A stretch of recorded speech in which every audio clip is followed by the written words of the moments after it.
कन्याकुमारी से कश्मीर हमने भारत जोड़ो यात्रा की। देश के लोगों को जोड़ने के लिए आगे वाला कैमरे चेक करो।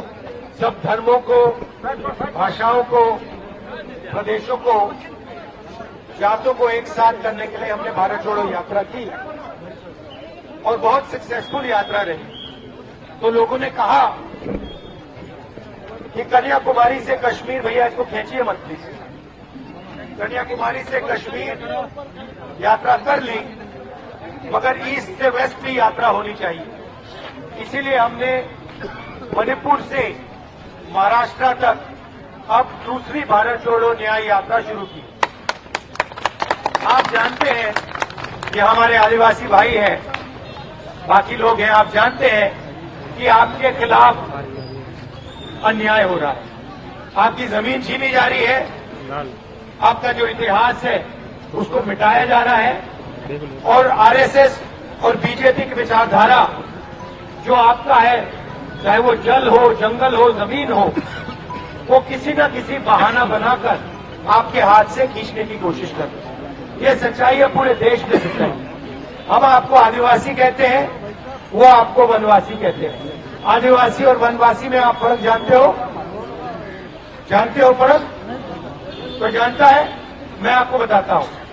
आदिवासी शब्द का मतलब जानते हैं आप? आदिवासी मतलब जो सबसे पहले नागरिक था। आदिवासी मतलब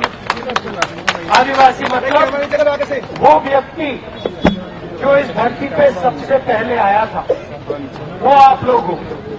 वनवासी का मतलब वो व्यक्ति जो जंगल में रहता है।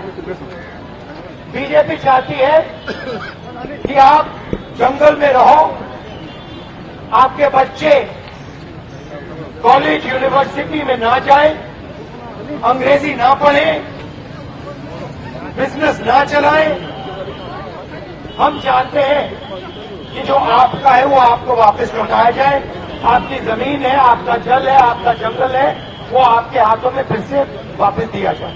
इसलिए हमने पैसा कानून, इसलिए हम पैसा कानून लाए, ट्राइबल बिल लाए और पूरे हिंदुस्तान में जो आपकी जमीन है, जो आपका हक है, वो हमने आपको वापस देने की कोशिश। ये विचारधारा की लड़ाई है और इसीलिए हम इस भारत जोड़ो यात्रा में चले हैं। आप जानते हो मणिपुर में हमने शुरू किया। आप जानते हो कि मणिपुर को बीजेपी ने जला दिया है।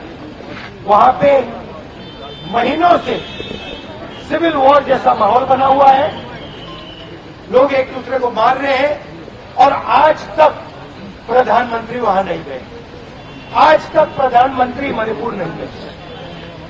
नागालैंड में जहां हम कल थे, नागालैंड में प्रधानमंत्री ने वायदा किया, वहां पे उन्होंने अकॉर्ड करने का वायदा किया, 9 साल पहले किया, उसको पूरा नहीं किया। और यहां पे आप जानते हो, आपके जो चीफ मिनिस्टर हैं, हिंदुस्तान के सबसे भ्रष्ट चीफ मिनिस्टर। सही बात।